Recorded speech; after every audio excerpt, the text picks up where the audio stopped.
Pues muy buenas tardes.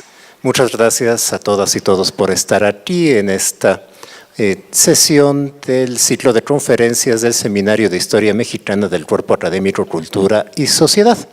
En esta ocasión tenemos el gusto de recibir a una colega académica ya conocida del Departamento de Humanidades, Artes y Culturas Extranjeras de la Universidad de Guadalajara, a la doctora Lidia Gómez García.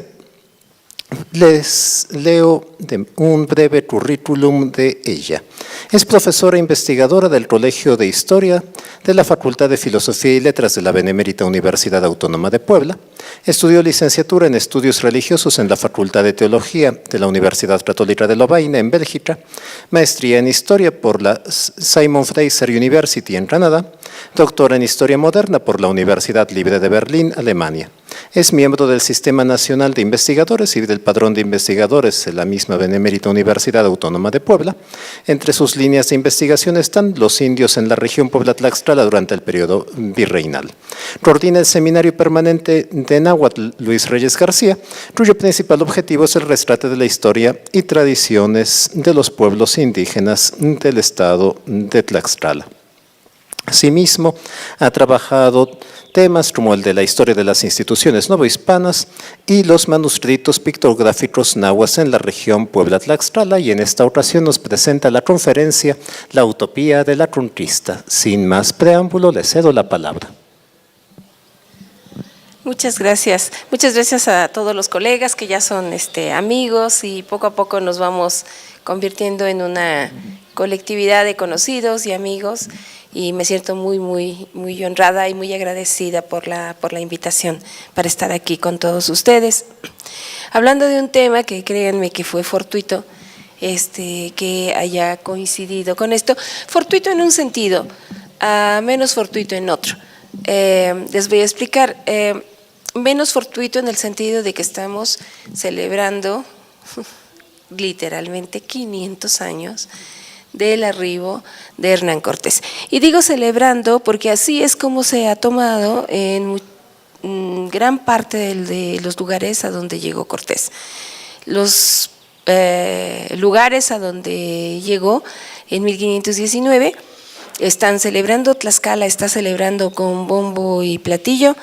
Ahí va a estar Carso, va a estar Munal, va a estar en conferencias importantísimas, nacionales e internacionales. Van a traer gente de Europa, van a traer gente incluso de Japón, de Estados Unidos, para que se hable respecto a lo que es la conquista. Y así vamos a estar, como le decía a David, en una romería. Va a ser una gran peregrinación de aquí hasta el 2021. Y tengo un colega a quien respeto muchísimo, un colega, por cierto, español, que me decía que a ver si no terminamos en el 2021 sahumeando el Zócalo en un acto de desagravio. Entonces, son momentos importantes, significativos en este tiempo circular, porque hay que recordar que incluso en los rituales que tienen que ver con los calendarios religiosos, siempre el tiempo es circular, siempre regresamos al mismo punto, y ahora vamos a regresar al mismo punto, no exactamente en la misma temporalidad, pero vamos a regresar 500 años después. ¿Y qué vamos a hacer en ese momento? Pues parece que vamos a echar la casa por la ventana en una serie de conmemoraciones. Y no fortuito, y fortuito en el sentido de que pues sucedió todo esto de que López Obrador mandó la carta y los memes que nos han hecho reír a todos. Hemos estado muy divertidos últimamente y enfrascados en una discusión que hasta este momento no se había dado. Y miren que el avance de Cortés ya llegó al puerto de Veracruz, o sea, ya pasó por toda esta parte, ya se encontró con la Malinche, ¿no? Hablando hipotéticamente de lo que sucedió o que pudo haber sucedido hace 500 años. Entonces ya está a punto de llegar a Zempoala y va a empezar el caminar hasta noviembre, y va a llegar, ¿no?, a Tenochtitlan. Ahí después va a venir la noche triste, va a regresar, se va a rearmar, va a regresar. Y en el 21 vamos a tener la caída de Tenochtitlan. En esta, digamos, crónica, ¿no?, de este reencuentro, de este tiempo circular, pues era para nosotros, los historiadores, era obvio. No es tan obvio para la gente que no acostumbra a estar en estas celebraciones, excepto porque hay eventos, porque sale en la tele, en los periódicos, etc. Pero el gran suceso fue la carta de López Obrador, y eso llevó a un debate que ninguno de los historiadores francamente nos hubiéramos esperado, en circunstancias distintas a las que están ocurriendo ahora. Así que el título me parece más que apropiado. Creo que vamos a reflexionar sobre cosas que son muy relevantes, muy importantes. Y si no, vean el debate que ha estallado. Hay un debate brutal, tenemos unos extremos de los dos lados, ¿no? Desde los que quieren que volvamos a nuestra religión prehispánica, cualquiera que ésta haya sido, y otros que quieren que nos arrodillemos ante el rey Felipe VI, ¿no?, en un acto de desagravio por el gran, la humillación de haberle pedido que pidiera perdón a los pueblos nativos, que como sugería el presidente Andrés Manuel López Obrador.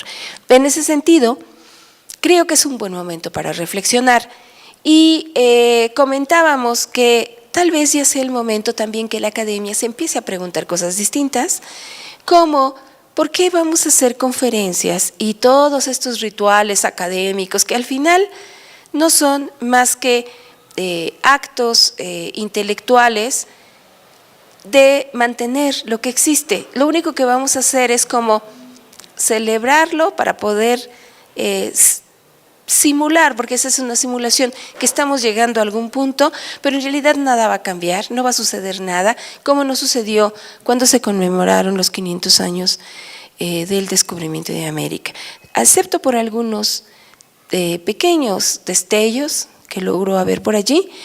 Creo que no aquí, pero sí en Europa, sobre todo en la parte alemana, los 500 años del nacimiento de Carlos V sí fueron importantes, y allí hubo un avance en la historiografía, un avance crítico de lo que significó Carlos V para lo que fue el Sacro Imperio Romano y evidentemente para la monarquía hispánica. Pero ese tipo de reflexiones no llegó hasta nosotros, así que es un buen momento. Y pensando en esto, ¿por qué no cambiamos un poco la manera como siempre se hace, si me lo permite David? Y en lugar de empezar con una presentación, ¿por qué no iniciamos discutiendo qué pensamos que es la conquista, y que me vayan permitiendo explicarles lo que yo creo y lo que yo postulo y lo que yo propongo? Porque al final son propuestas, y que poco a poco cada uno de nosotros se vaya construyendo un concepto de lo que fue y de lo que significó la conquista. No hay verdades, no, o sea, si alguien piensa que puede reconstruir lo que pasó, créanme que no hay manera de hacerlo, porque todo lo que tenemos son crónicas de lo que ocurrió, ¿no? Igual que ustedes ven en un periódico, bueno, perdón por la simplificación, ¿no?, porque no es así, pero bueno, que ustedes pueden ver en un periódico la crónica de algo, incluso de un partido de fútbol. Entonces ustedes tienen que saber que una cosa es lo que ustedes fueron, vieron y lo que piensan del partido, y otra cosa es lo que esa crónica deja registrado, ¿no? Son dos cosas distintas. Pueden ustedes estar de acuerdo o no, y tanto el cronista como ustedes estuvieron en el partido, ¿no? Entonces creo que es bueno reflexionar un poco sobre lo que pensamos, porque al final lo que importa de la conquista, y adelanto un poco el punto final, es lo que nosotros significamos de ella hoy al final, lo que para nosotros puede significar esa conquista para los actuales mexicanos y lo que nosotros podemos hacer de esa significación en nuestras prácticas sociales y políticas cotidianas. Entonces, pero para llegar ahí pues se requiere un trámite de reflexión. Entonces, ¿por qué no empezamos? Creo que sería lindo escucharlos primero y antes que nada. ¿Ustedes qué piensan que fue la conquista? Me gustaría muchísimo saber lo que significa para cada uno de ustedes o para los que quieran participar la conquista.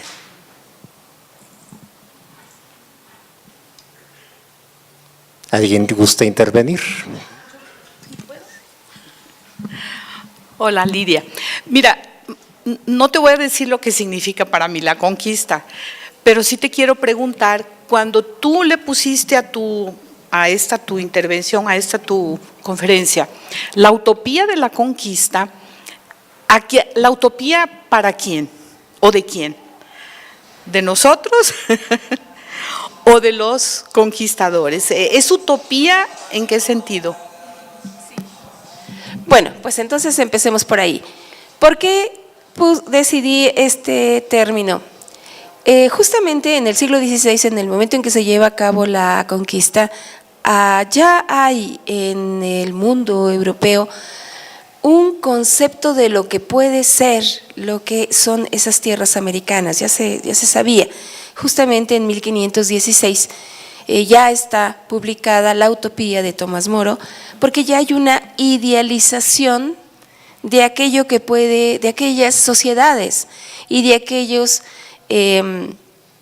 pueblos o asentamientos que hay allá en un lejano, no saben qué, porque pues la mayoría de los europeos no había viajado a América, ¿verdad?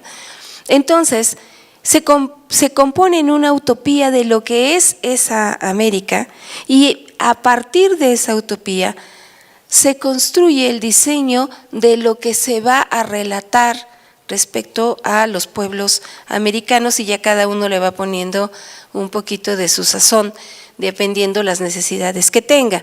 Entonces le he puesto la utopía porque yo creo que los propios europeos cuando llegan a América tienen un concepto, una idealización de lo que se van a encontrar y de lo que están haciendo. Y en ese concepto y en esa idealización, las crónicas que hoy se usan como, pues cómo decirle, como si fueran bitácoras, ¿no? De que hoy pasó esto, el otro día pasó lo otro y lo demás allá. Estas bitácoras de lo que sucedió en realidad forman parte de esta utopía. Y por otro lado, los pueblos mesoamericanos también tenían una utopía, o sea, un concepto idealizado de lo que ellos eran y de lo que ellos querían ser, que también se va a transformar en el momento de este encuentro. Por lo tanto, cuando nosotros venimos y hablamos de conquista, pues tenemos que mirar primero a las múltiples, ¿no?, necesidades que había, circunstancias, y luego esta idea de lo que pensaban que se iban a encontrar y cómo a partir de ellas lo van analizando, porque este libro de Utopía tuvo un tremendo impacto en el mundo europeo, principalmente porque mostraba que había la posibilidad de sociedades perfectas. Y las sociedades perfectas, entre otras cosas, son lugares muy apetecibles, en el sentido de que hay una mano de obra que puede hacer cosas, etcétera, ¿no? O sea, hay un concepto de qué se puede hacer con esas sociedades y por lo tanto es lo que va a impregnar, y lo vamos a ver en varias cosas. El mapa de Tenochtitlan atribuido a Cortés, que es el de Nuremberg, es una muestra de ello, ¿no? Entonces, sí, para mí, ¿por qué decidí por este título? Porque quiero mostrar cómo eso también se va a replicar después. Entonces, cada sociedad ha hecho su ideal de lo que es la conquista. Hoy nosotros tenemos una idealización de esa conquista y resulta que a la hora de que empezamos a platicar entre nosotros, pues resulta que cada uno tiene un concepto distinto porque tiene además intereses claramente distintos, y ahí es donde viene el juego para encontrar qué es lo que es realmente la conquista. Y por eso es. Bueno, muchas gracias. Bueno, celebro antes que nada esta forma de empezar, de que se le dé la voz a los que están aquí presentes para que realmente sea pues más interesante, creo yo. Creo que bueno, hay un debate muy importante que se acaba de abrir y que va a servir para que precisamente haya como una clase de historia masiva a nivel nacional. Creo que va a ser muy importante. Bueno, con respecto a la conquista, bueno, pues hay 3 etapas, ¿no? Que es el descubrimiento en sí, la conquista y la colonización, ¿no? Y bueno, la conquista pues es básicamente la parte de la guerra, la parte armada, que va a llevar pues un componente de la superioridad militar, de la situación estratégica de los acuerdos que lleva Cortés con diferentes pueblos. Y bueno, es esta parte que tiene que ver con la cuestión armada sobre todo, pero sí celebro, por otro lado, que se haya abierto el debate. Creo que es muy importante que se haga esto que se está pidiendo de los agravios, ¿no? Que se haga un recuento de los agravios que sucedieron en ese periodo, que sin embargo ahorita se está diciendo, bueno, ya hubo un acuerdo en 1800, después de la independencia, en el cual se quedó que ya lo pasado ya había quedado sepultado de alguna otra forma y que no se debía de tomar. Sin embargo, era un momento histórico en el cual el país pues necesitaba precisamente ese acuerdo, pero ahorita estamos en una etapa en la que pues hay mucha información y que es muy importante que se retome toda esa información para que precisamente se haga un nuevo análisis de lo que sucedió en ese entonces, ¿no? Porque hay muchísimas cosas que han quedado todavía sepultadas y que la gente no las conoce, ¿no? Por ejemplo, se hablaba de que en ese momento, cuando se hizo ese acuerdo, pues la mayoría del pueblo de México era analfabeta. Y entonces no se conocía toda la información. Ahora tenemos muchas universidades, tenemos muchos jóvenes, hay muchos medios de comunicación y creo que el debate pues es un debate muy fructífero para que haya ahora sí como una clase de historia masiva para la población, y creo que bueno, van a ser 2 años intensos en el que se va a tener mucha información. Muchas gracias por abrir este tipo de espacios. Sí, bueno, solamente quisiera, para nutrir un poco lo que estamos comentando, comentarles 2 cosas. Número 1, eran 500, muy pocos. Bueno, ahora dicen que había 1000 o 1500. Bueno, está bien. Vamos a suponer que eran 1500 soldados. Está bien, pero tenemos que tener en cuenta esto. Cuando viene Cortés, no nada más viene Cortés. Hay otros grupos de expedicionarios porque vienen mediante un contrato. No me voy a meter en los tecnicismos, pero es un contrato. Ese contrato es de una sociedad privada con la corona. Y la corona, a partir de una bula papal que concedía los territorios, la corona va a ceder territorio a aquellos que lleven a cabo jornadas o tareas de conquista, como había sucedido desde la época medieval. En este acuerdo que hay, ¿quiénes son los que tienen interés en venir? Los comerciantes. Acuérdense, y si no se los comento, los turcos los moros habían cerrado el paso del comercio con Asia, con China básicamente, de donde provenía pues muchísimos productos, la pólvora, la seda, en fin. Entonces van a buscar del otro lado el camino, y los principales son los comerciantes. Entonces es importante señalar esto. Este primer proyecto es el proyecto económico-militar de los reyes católicos, Isabel y Fernando. Entonces, ¿cuál es el punto aquí? Son intereses económicos y militares. Van a buscar postas, generar lugares que garanticen el tráfico de mercancías. Ese es el objetivo principal. Y como es militar, bien dices, vienen armados hasta los dientes, ¿no? Traen cañones, en fin. El gran problema aquí es como que tú llegas y ahora ¿para dónde? ¿No? Tengo un amigo francés muy, muy renombrado, Marc Duvenot, que ha hecho un diccionario, que ustedes lo pueden encontrar en línea, de náhuatl, y él aprendió náhuatl, no aprendió español. Y él me dijo, la primera vez que yo llegué a México, yo entendía las cosas que la mayoría de los mexicanos no entienden, ¿no? Como Cuitláhuac, Mixcoatl, no, todas esas cosas, él las podía entender, ¿no? Pero ya español no entendía nada. Entonces imagínense, estos españoles que llegan en lenguas, tienen gente que habla lenguas que ellos no entienden y así tienen que ir a hacer una labor de conquista. Por supuesto que no pueden hacerlo, necesitan bases indígenas, necesitan bases aquí. Y en la parte militar de la que tú me estás hablando, estaban en desventaja. Y te voy a decir por qué. Técnicamente, el grado de precisión de una bazuca, de lo que ellos traían, de las armas que ellos traían, es muy baja, ¿no? En cambio, las flechas de los indios eran tremendamente certeras, eran mucho más hábiles. De hecho, la conquista se hace principalmente no a partir de la pólvora, sino a partir de las flechas. Entonces, la idea que a veces tenemos nosotros, porque es nuestra idealización. ¿Y por qué es nuestra idealización?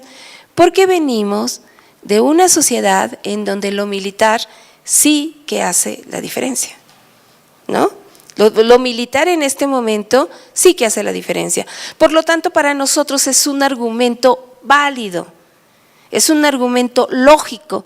Y porque es un argumento lógico y válido, lo podemos trasladar a nuestra interpretación de lo que sucedió en el periodo de la conquista.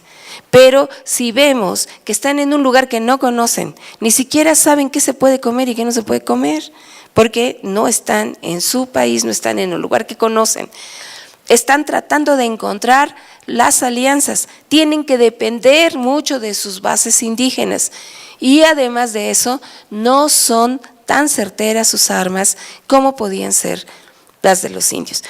Si tenemos todo ese contexto, empezamos con una de las primeras partes de nuestra utopía, ¿no?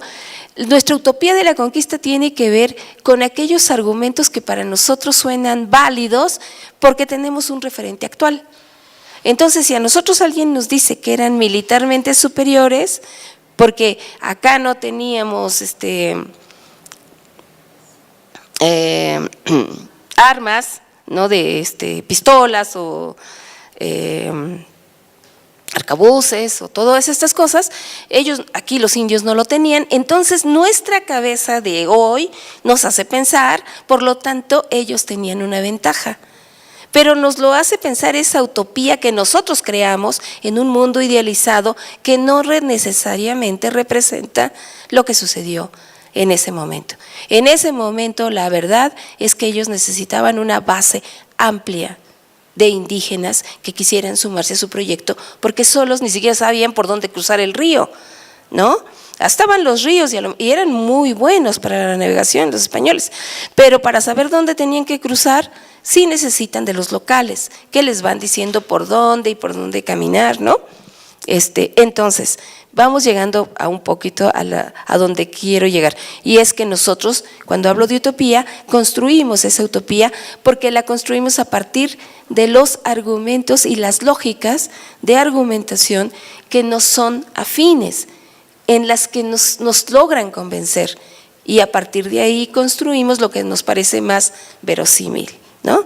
Y una parte de ellas es la parte de que la alta tecnología militar que ellos tenían comparada con los indígenas fue un factor decisivo. ¿Alguien más te quiera decir algo?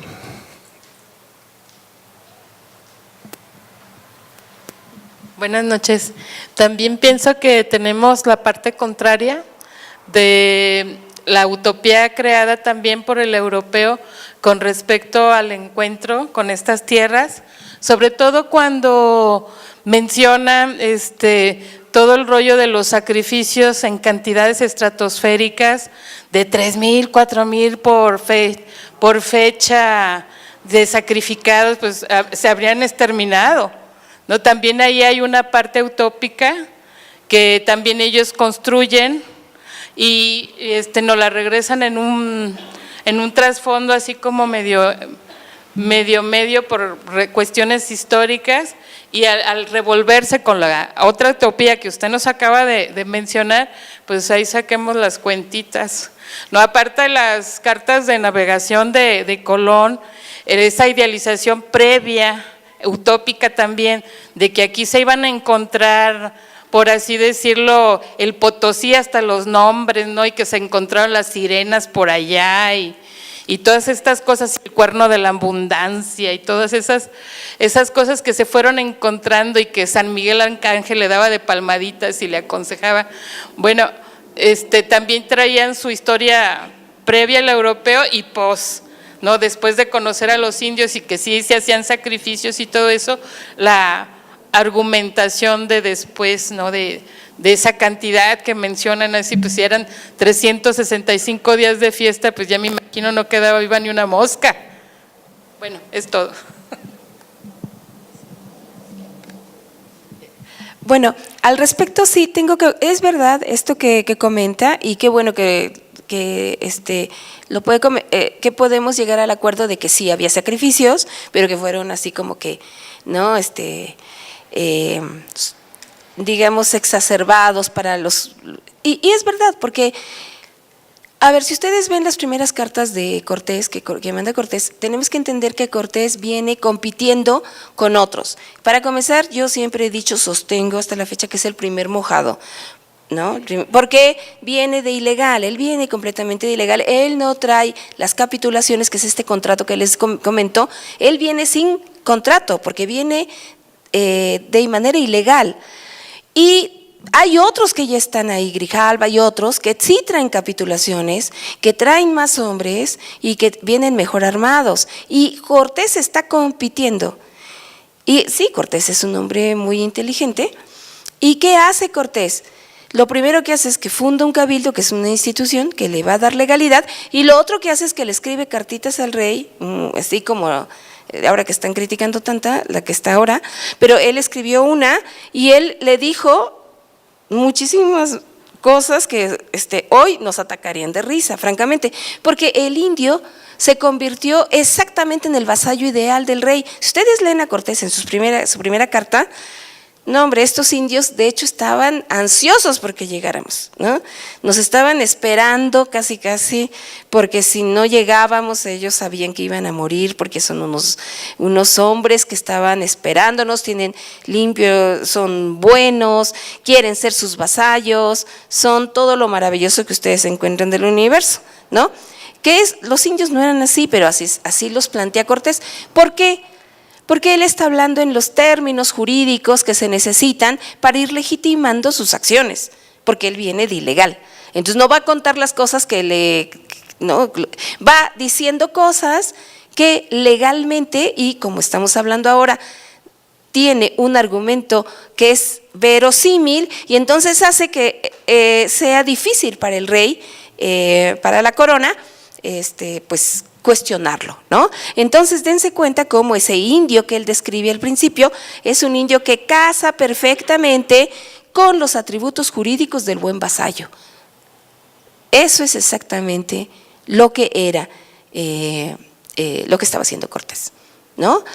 Y después vamos a encontrar otros que van a decir cosas distintas, porque pues cada quien va a decir aquello que Bernal Díaz del Castillo, que además está en Guatemala porque es su hijo, y él va a hacer una narrativa similar a la de Cortés, pero adecuándola a las nuevas circunstancias, porque él ya está en una audiencia, o sea, ya está establecido el sistema virreinal y ya necesita otras cosas que no necesitó Cortés en el primer momento. Por eso él dice, yo le voy a arreglar aquí, su historia no es como debe de ser, yo se lo voy a arreglar, pero se lo voy a arreglar según a lo que a mí me interesa, ¿no?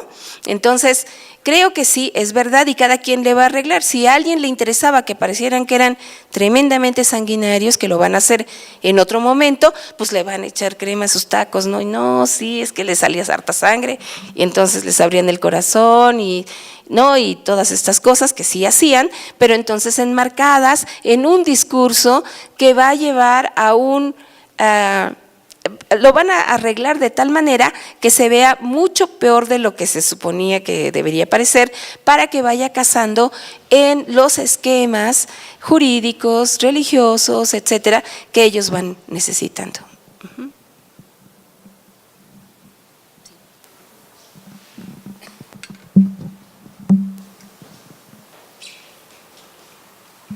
Gracias. Buenas noches. Yo llegué un poquito tarde, espero no ser reiterativa con alguna cosa que ya se haya dialogado, pero mi pregunta es si hay alguna fuente. A mí la más simpática que he encontrado de las crónicas es la de Naufragios de Cabeza de Vaca, porque precisamente esto que usted contaba de todas las dificultades que ellos como conquistadores estaban teniendo, de no conocer el terreno, de comer cualquier cosa que se iban encontrando, los indios los agarran y les pellizcan las barbas, se las arrancan, entonces allí es como donde me dio la impresión de que fue una cuestión muy complicada también para ellos, ¿no? El encontronazo, pero ¿hay alguna otra fuente de ese tipo que podamos ubicar?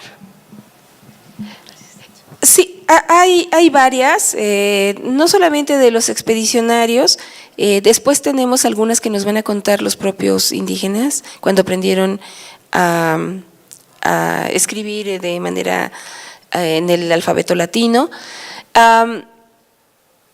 Que pueden ser simpáticas, pero ninguna de ellas es inocente en el término que nosotros creemos. O sea, no es que alguien un día dijo, ay, voy a contar lo que pasó, etcétera. No, o sea, porque la escritura, sobre todo en esta época, la escritura es un medio legal jurídico. Entonces, esta escritura tiene peso porque puede ser el medio para obtener cosas. Entonces nadie va a escribir nada más así por escribir. Además no funcionaba así la escritura, ¿no? Para ponerlo claro. Entonces creo que es esto que les estoy contando. Pero incluso hoy, si nos hiciéramos aquí un ejercicio de ¿qué fue lo que pasó y por qué hay tantos memes? Ustedes verían la cantidad de diferentes crónicas que tendríamos. Entonces, creo que hay que atender un poco que la crónica tiene que ver pues no solo con la manera como lo mira, sino también el interés que tiene en una cultura que es importante, para la cual es importante la escritura por su valor jurídico y de legitimación.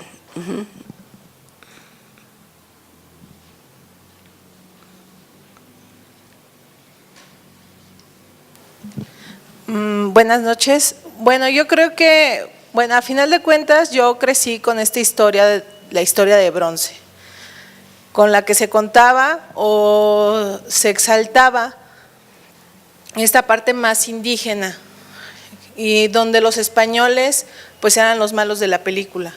Entonces, ya después de leer algunos libros también dentro de la universidad y dentro de la especialidad en antropología, uno se va dando cuenta que a final de cuentas son dos versiones, pero que solamente fue una contada. Entonces descubrí, gracias a internet, algo que son, o no sé si lo haya visto, que son charlas mexicanas con José Vasconcelos, y son 5 programas que rescataron sobre, está en una Andrés Enestrosa, otros intelectuales del momento. Entonces hablaban sobre Hernán Cortés, hay 2 capítulos sobre Hernán Cortés. Vasconcelos me llamó mucho la atención porque yo nunca había escuchado esta versión de Cortés. Por una parte, Enestrosa en un capítulo decía que lo que necesita el mexicano es reconciliarse con sus 2 partes, tanto la indígena, la española ya la tenemos identificada, pero la indígena no existe. Entonces, en el otro capítulo era precisamente Vasconcelos hablando sobre Cortés, ¿no? Sobre este gran estratega que muchos estadounidenses, tenientes de la Guerra de Secesión, estaban buscando algunos de las crónicas sobre cómo llegó desde Veracruz y llegó hasta Tenochtitlan. Entonces, al escucharlo me pareció como interesante esta versión que siempre yo había tenido pues más que distorsionada, pues como un demonio, un monstruo, ¿no? Entonces, me parece como importante también tener esta parte, porque simplemente, sí, muchos dicen, sí, gracias por los españoles y demás, pero al final de cuentas los restos de Cortés están allá, botados, y si es que están en cierto lugar, y si es que son esos restos, ¿no? Entonces es como ha sido como muy interesante ver como todas estas partes, como lo mencionaba al principio, los extremos de las dos, ¿no? Unos sí, gracias a la corona, y otros gracias a todos los dioses prehispánicos. Entonces, bueno, me parece como, a mí me acercó más a esta imagen poco conocida, por lo menos en estas nuevas generaciones de Cortés. Muchas gracias. Pues a lo mejor me da esto pie a que avance en la presentación que les tenía, y si quieren después regresamos porque ya veo que ya son 20 para las 8, y si da tiempo después seguimos. Para comentarte algo, generalmente les quiero contar lo que pensaban los indígenas de la conquista durante el periodo novohispano, para ver cómo ellos pensaban que era la conquista o que había sido la conquista. Lo pensaron así durante 3 siglos, bueno, con algunos cambios.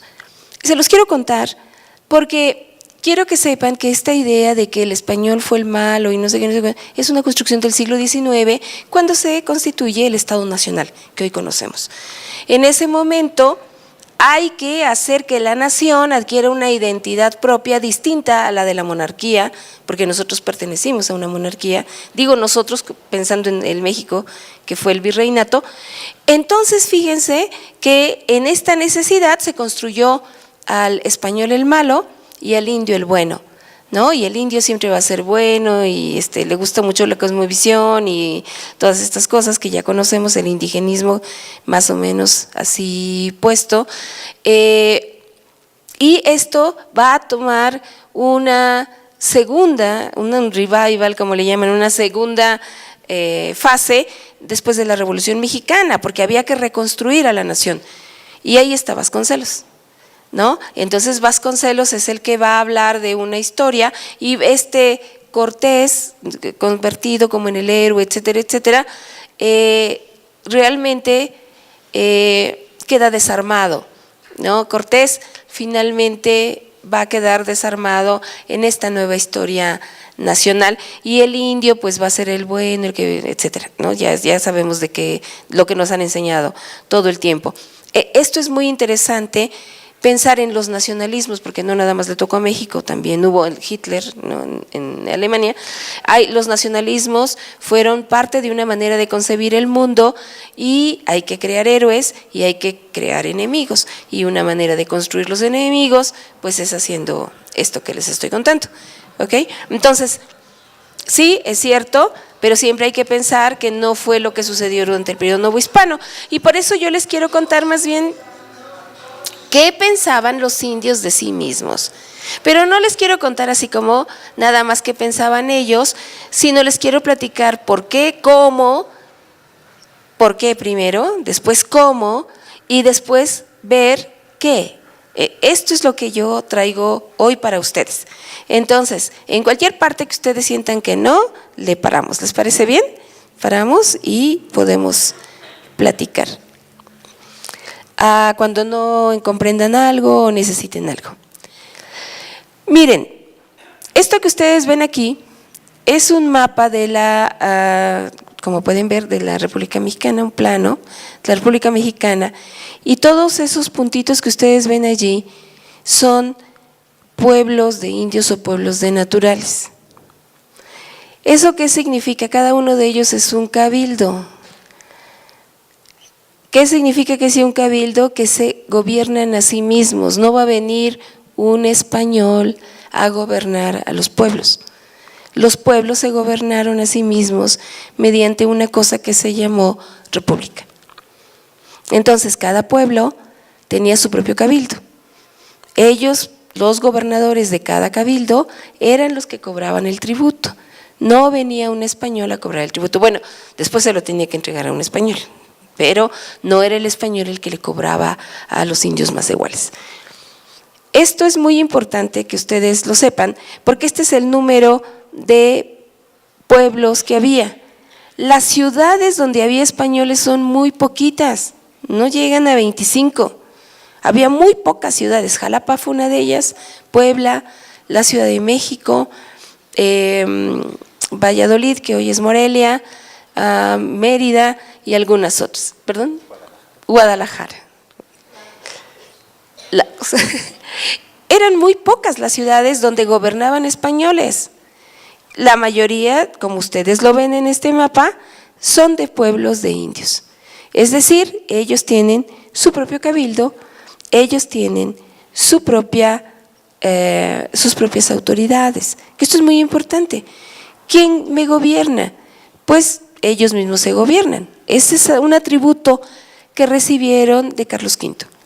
Carlos V, después del proyecto que yo les platicaba, militar económico, vino Carlos V, que es un hombre que fue educado por gente proveniente del Renacimiento, entre ellos por Erasmo, y Carlos V tiene un concepto más universal de lo que eran las formas de actuación política. Y lo que él va a hacer lo que va a hacer Carlos V es, ¿cuál es la principal preocupación de Carlos V? Estos soldados españoles que se quedan acá, porque esos soldados españoles que tienen derechos, no sobre tierras, sino también sobre indios, son los que están abusando de los indios. Y él dice, así las cosas no van a funcionar, yo necesito recuperar el control de la mano de obra india, y por eso es lo que hace que tengan todos estos gobiernos de indios. Les va a dar el poder para que se gobiernen. Y nosotros vamos a ver, miren, ciudades españolas con República de Indios 15. O sea, había ciudades de españoles, pero también había cabildo indio dentro de esas ciudades. Es el caso de Puebla, es el caso de la Ciudad de México, de Orizaba y de otras ciudades. Ciudades que, pero la mayoría de los pueblos de indios solo tienen República de Indios, no tienen españoles allí. Bueno, hay españoles viviendo, pero ellos no son el gobierno, ellos no forman parte, no tienen derecho a formar parte del gobierno. Y bueno, específicamente aquí la ciudad de Puebla, por ejemplo, está rodeada de 5 ciudades de indios, que son muy importantes. Está Tlaxcala, Huejotzingo, Tepeaca, Cholula y después más tarde Tehuacán. Esta es la ciudad de Puebla. Y los cabildos, aquí está una pintura de uno de estos miembros del cabildo, son indios que se visten como españoles realmente, ¿no? Y ellos escriben documentos, yo aquí traigo los anales, que es a lo que yo me dedico, entonces ellos escriben también documentos en sus lenguas nativas. Miren esta que me parece preciosa, que es la muerte de el rey y cómo lo representa. Si ustedes ven, esta representación es una representación tremendamente cristiana, ¿no? Bien, hasta aquí me voy a detener un momento. ¿Dónde está esta utopía? ¿Dónde está la utopía de la conquista? Bueno, los indios no se miraron así, eso nos queda claro. Los indios se miraron como incorporados a una monarquía y sintieron que su lucha por su defensa de sus derechos que ellos consideraban suyos y sus tierras, los podían hacer desde ese paradigma. Y también les voy a comentar algo que es muy criticado, así que lo voy a poner aquí. 1550. Este es el Códice Sierra, que está en la biblioteca La Fragua, en la UAP. Ustedes lo pueden ver, está en línea. Y aquí nos dicen cuánto ganan los indios, cuánto gastan los indios de su dinero, de su recurso, de lo que ellos contribuyen internamente con sus autoridades, no a un español. ¿Cuánto gastan para el ornato del culto divino? Y en este pueblo no hay cura, y en este pueblo no hay frailes.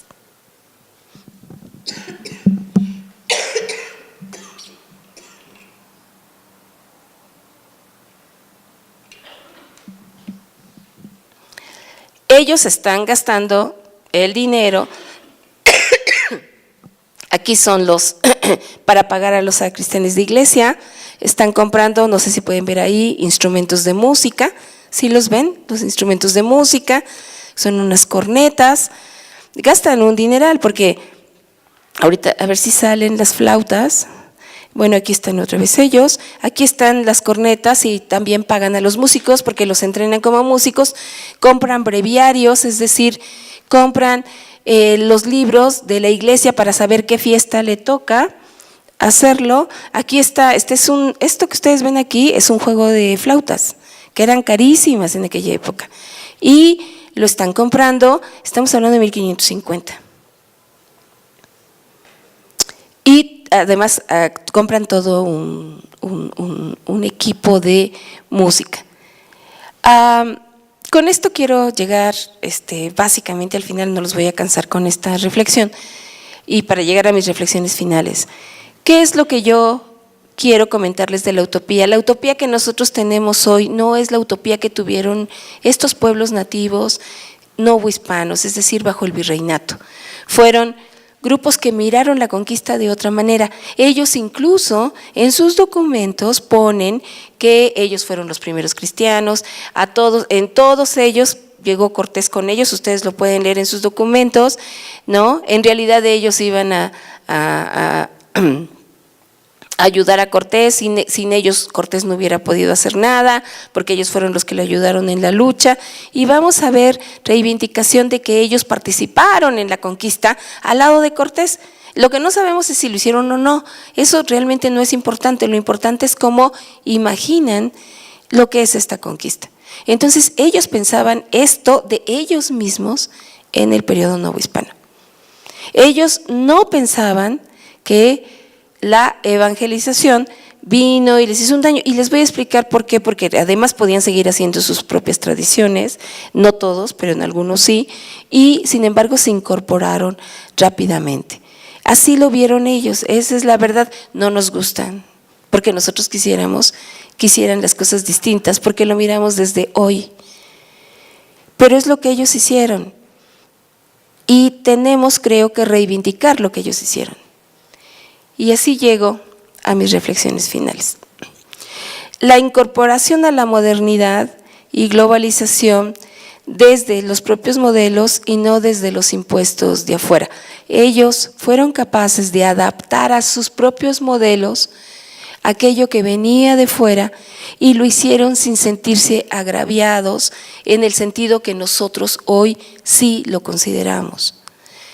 ¿Y por qué es que nos sucede esto? Porque tenemos una larga historia del siglo XIX que nos ha permitido vernos como aquellos que somos los que quedamos, digamos, despojados. Y esto es finalmente una degradación cultural. No constituye una degradación cultural el incorporar nuevas prácticas, siempre y cuando sea desde las especificaciones propias de la cultura.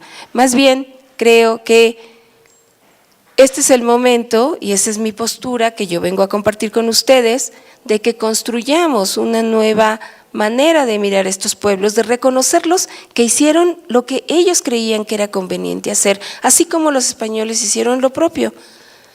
no es a lo mejor lo que nosotros hubiéramos querido, porque nosotros vivimos otra realidad, pero no necesariamente significa que estamos apoyando la idea de la invasión, desde luego que eso no, ni tampoco significa que nosotros pensamos que pobrecitos fueron despojados de todo, porque evidentemente tuvieron también herramientas y formas de reivindicación, tanto política como económica, cultural y religiosa.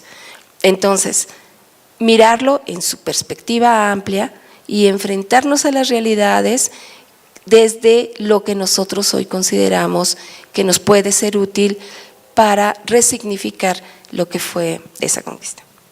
Y eso es todo porque ya son las 8.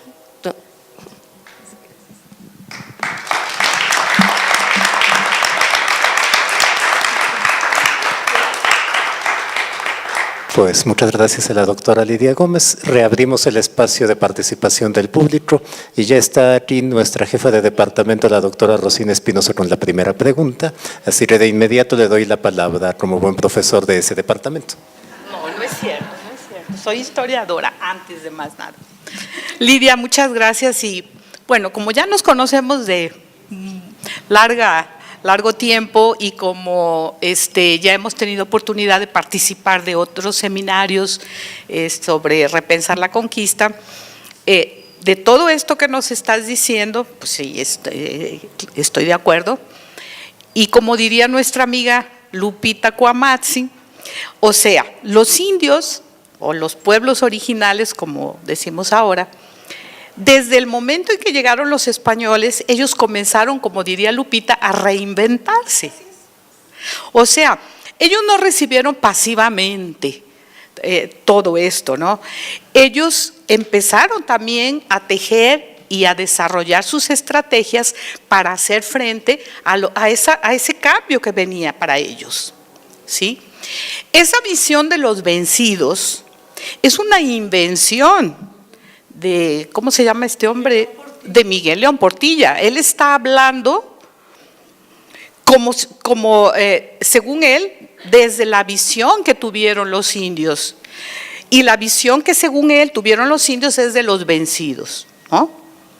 Pues no me queda, como que no me convence mucho eso, aunque ha sido la versión oficial, pues que se ha adoptado y él va a morir como el hombre que descifró la mentalidad de los indios. Ese es otro punto, ¿no? Creo yo. Los indios sí, desde un principio empezaron a desarrollar estrategias, por eso ellos se autodenominaban en muchos casos como que habían ayudado a la conquista, que habían participado como protagonistas al lado de Cortés, porque eso les traía para ellos beneficios. Lo intuyeron desde un principio, porque tontos no eran, ¿sí? Entonces, eso es una cosa que muy importante, porque te digo, esa visión de los vencidos, pues es una invención del siglo XX, de intelectuales del siglo XX. Y sobre esa cuestión ya que Rocío habló de conciliación, o ¿cómo dijiste, Rocío? Sí. Yo no sé si no sería más conveniente, antes de pedirle al rey de España que nos ofrezca disculpas a los mexicanos y a los pueblos originales, si el gobierno mexicano no debería pedir disculpas por todas las pérdidas, todos los dineros que se han desviado y que irían para ellos, antes de pedirle al rey que nos dé disculpas por algo que pasó hace 500 años, no ofrecer disculpas a nuestros indios, a nuestros pueblos originales, el propio gobierno mexicano por tanta corrupción, tanto desvío de recursos en todas las catástrofes que han ocurrido, que nunca les han llegado los recursos porque se quedan a medio camino, antes de extenderle la mano y decir borrón y cuenta nueva para todos esos políticos que están impunes, ¿sí? Y a los que ahora pues se les quiere decir, bueno, pues ya vamos a borrón y cuenta nueva y no sé qué. Creo que en este caso sería más útil, no solo ofrecer disculpas, sino recuperar esos recursos que saben dónde están y eso sí, emplearlos en beneficio de estos pueblos originales. Bueno, es mi opinión. Y no te hice pregunta. Bueno, perdón, es que a mí me sorprendió muchísimo, bueno, yo no soy historiadora, pero cuando descubrí que lo que he leído de las repúblicas de indios me parece como una figura legal y territorial que respetaba muchísimo los derechos sobre la tierra que tenían los pueblos, esos pueblos. De hecho, hubo disputas porque invadían su jurisdicción y todo esto. Y luego cuando leí algo sobre la ley de terrenos baldíos, que forma parte de las leyes de reforma de Juárez, o sea, me sorprendí porque en esas leyes se ampararon en la ley de terrenos baldíos para despojar a los pueblos de sus tierras. O sea, entonces, ¿quién despojó realmente a esos pueblos de sus tierras? No fueron los españoles. Pero pues los despojaron mucho más, o sea, la verdad, con esa ley del Partido Liberal. Ajá. Bueno, a ver, si me puedes explicar, porque yo no soy historiadora. Sí, bueno, aquí David sabe más del siglo XIX, pero efectivamente lo que pasa es que es el liberalismo y la propiedad privada, y entonces van a decir que esas tierras no Baldías. improductivas, no son útiles, y entonces hay que darles utilidad. Y los indios no las cultivan, o ellos piensan que no las cultivan, y entonces hay que hacerlas que se vendan, que entren al mercado inmobiliario. Esa es la razón principalmente. Pero sí, efectivamente, personalmente, bueno, no personalmente, varios historiadores lo han asentado, la pérdida de los derechos de los pueblos nativos es brutal a partir del siglo XIX, del nacimiento del Estado Nacional. Ahí sí, no es como menciona López Obrador, los yaquis, no, es generalizada, es a todos. No quiere decir, y en esto sí también quiero comentar algo, no porque sean pueblos indios, todos eran bien buenas gentes, también se pelean muchísimo porque los gobernadores también eran medio gandallas y luego le quitaban la tierra o les cobraban de más, o sea, los propios caciques indios no eran almas de Dios, o sea, también cometían sus arbitrariedades y los pueblos aprendieron a defenderse de sus propias autoridades en algunos momentos. Esto no era generalizado ni era todos, pero hay que decir que nuestros pueblos nativos son lo que caracteriza principalmente a nuestros pueblos nativos y que los hace diferentes desde mi punto de vista, y creo que hay reconocimiento de esto. Lo que hace diferente a nuestros pueblos nativos es su capacidad organizativa. Son pueblos tremenda y profundamente organizados, saben separar funciones, saben separar, son muy estratificados, ellos tienen un nivel de estratificación dentro de sus propios pueblos de méritos, etcétera. No sé cuánto de esto sea prehispánico y cuántos de esto sea novohispano, sé que mucho de ello es novohispano, pero no sé cuánto. Lo único que puedo decir es que es una gran virtud de nuestros pueblos, son tremendamente, yo vivo en un pueblo, por eso lo puedo decir con todas las de la ley, que son profunda y tremendamente organizados, mucho más de lo que seríamos capaces en este lugar nosotros de hacer en este momento. Ellos en 10 segundos tienen todo arreglado, no necesitan mucho. Entonces creo que esa capacidad es lo que les ha permitido transformarse y adaptarse, porque se organizan bien a todo.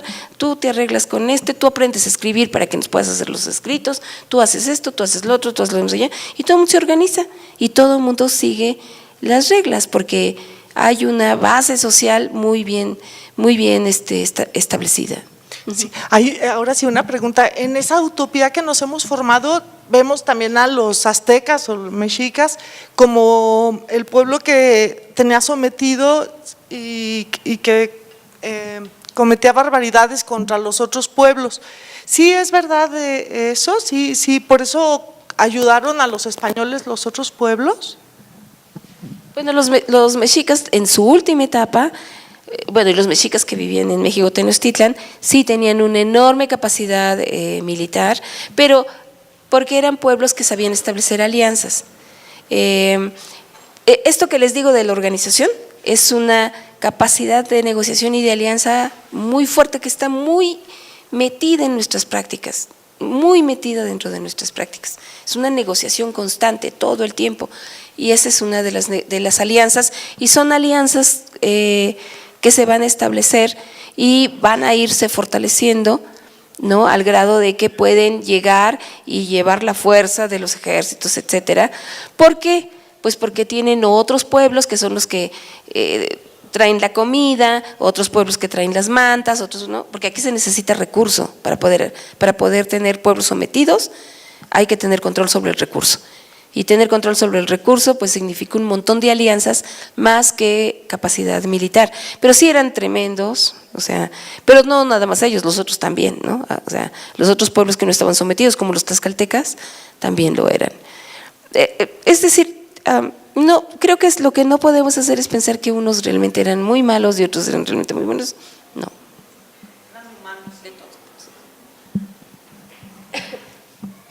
No sé si alguien más desea intervenir aún. Quería contarles una broma pesada que se echaban en los textos de cuando yo era niña, que decían que todos los españoles estaban enojadísimos, sobre todo cuando lo del rey, que ya nos logramos independizar, y pues que el rey dijo, no, que todos los mexicanos vayan por allá a su madre, y nosotros, perfecto, la madre patria es España. Siempre contaban esa broma y también cantaban los versos al revés de los de Madrid, Madrid, Madrid, pedazo de retazo de mandil. Y me acuerdo yo que en la escuela a veces hacían esas bromas. Ahora lo que se me hace bastante peligroso es estos brotes de nacionalismo. Yo creo que en ninguna de sus tesituras es bueno. Todo esto que están haciendo me parece un ciberbullying fuera de órbita ya, y falta. Bueno, es mi punto de vista. Bueno, en ese sentido también hay que decir que España no canta malas rancheras, porque ellos también tuvieron su nacionalismo en el siglo XIX, como sucedió en gran parte del mundo, y ellos en su nacionalismo, pues básicamente nos vinieron a salvar de la barbarie, ¿no? Así ellos han construido su propia historia, ellos también se han sido educados como si realmente hubieran venido a salvarnos. Nosotros éramos aquí salvajes y ellos nos trajeron la civilización. Y esa historiografía sigue presente en España. Entonces yo creo que, como yo digo, no importa si creemos una cosa o la otra o apoyamos una cosa o la otra. Yo pienso que un poquito de humildad sí que le falta a España, ¿no? Que haya un reconocimiento del abuso desde mi punto de vista. Ya todo lo demás, si se pide perdón o no, pero creo que es el momento de una reflexión para que nosotros también podamos aprender qué es lo que pasó y ellos también puedan reconocer que han tenido una historiografía, porque no quiero creer que es su culpa, pero han tenido una historiografía que les ha hecho pensar que ellos vinieron aquí a traer la civilización.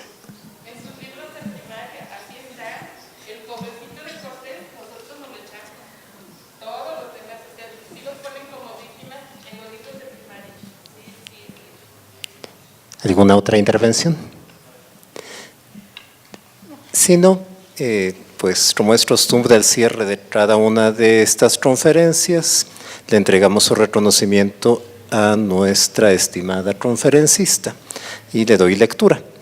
La Universidad de Guadalajara, el Centro Universitario de los Lagos, el Departamento de Humanidades, Artes y Culturas Extranjeras otorgan la presente constancia a la doctora Lidia Gómez García por impartir la conferencia La Utopía de la Conquista en el marco del 16º ciclo de conferencias del Seminario de Historia Mexicana del Cuerpo Académico Cultura y Sociedad en el Centro Universitario de los Lagos. Piensa y trabaja, Lagos de Moreno, 27 de marzo de 2019. Muchas gracias nuevamente.